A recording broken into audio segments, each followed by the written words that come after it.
Rain poured across the front yard as Emily Carter stood on the porch with a single suitcase trembling in her hand. Her husband remained frozen behind his parents while they pointed toward the driveway and shouted, "Get out of our house!" The neighbors watched from their windows, believing Emily had done something terrible. No one knew that within the next hour, one simple phone call would expose a secret powerful enough to destroy the very people who had thrown her out. "Hello, Story Lovers family. What is your age? Please comment." Emily had been married to Michael Carter for 8 years. Behind closed doors, Michael's parents controlled nearly every decision their son made. Robert and Linda Carter believed no woman would ever be good enough for Michael, especially one who had built a successful financial consulting business. Emily never competed with them.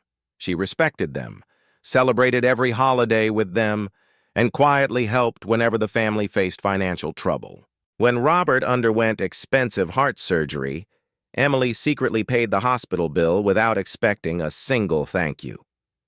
Michael knew what his wife had done, but Robert and Linda insisted it was only a temporary loan. The repayment never happened, yet Emily never mentioned it again. As time passed, Robert became increasingly bitter after retiring. Linda constantly complained that Emily spent too much time working instead of serving the family. Small disagreements slowly became daily arguments. Michael hated conflict. Instead of defending his wife, he stayed silent, hoping arguments would disappear on their own. They never did. One Saturday afternoon, the family gathered for lunch. What began as an ordinary meal quickly turned heated after Linda criticized Emily for refusing to quit her business. "You care more about your clients than your family," Linda said sharply. Emily calmly explained that her work helped support everyone whenever unexpected expenses appeared. Robert slammed his hand against the table. "We never asked for your help." Emily looked at Michael, hoping he would finally speak. Instead, he stared down at his plate without saying a word. Linda stood up and pointed toward the front door. "If you think you're so important, then leave." Robert followed with cold anger. "Get out of our house and don't come back." Emily waited several long seconds, giving Michael one final chance to stop what was happening. He never moved.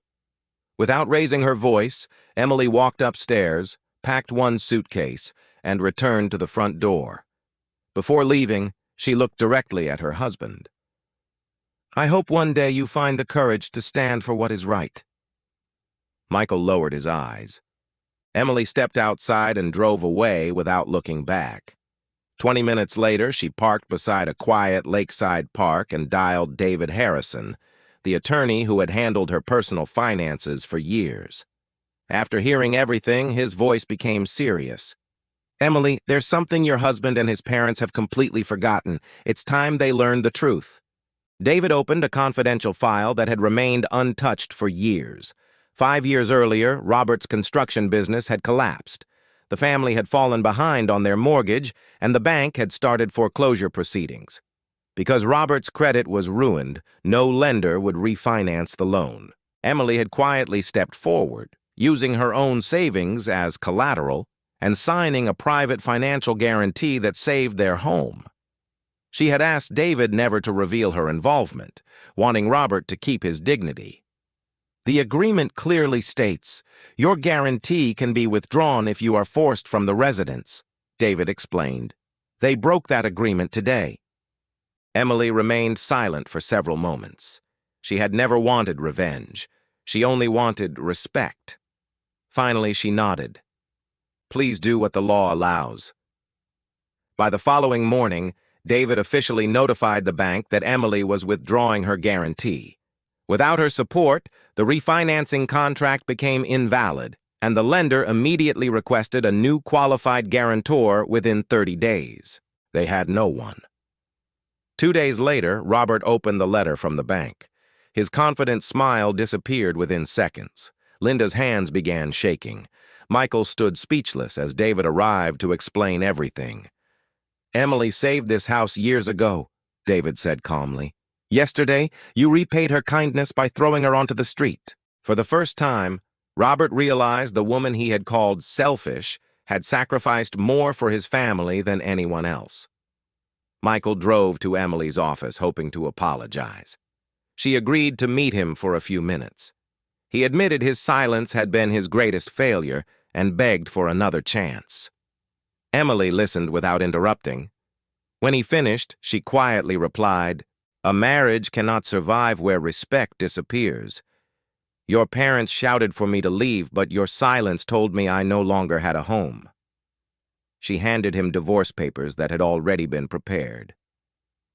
"There is no anger in my heart," she said softly. "But there is no trust left either." Michael lowered his head, knowing every word was true. Weeks later, Robert and Linda sold the house to settle their debts. Pride had cost them far more than money.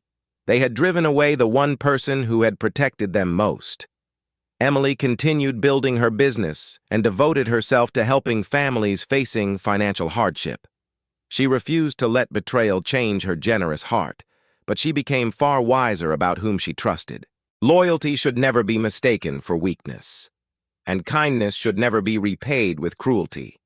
If this story touched your heart, please like, subscribe, and turn on notifications for more emotional and inspiring stories.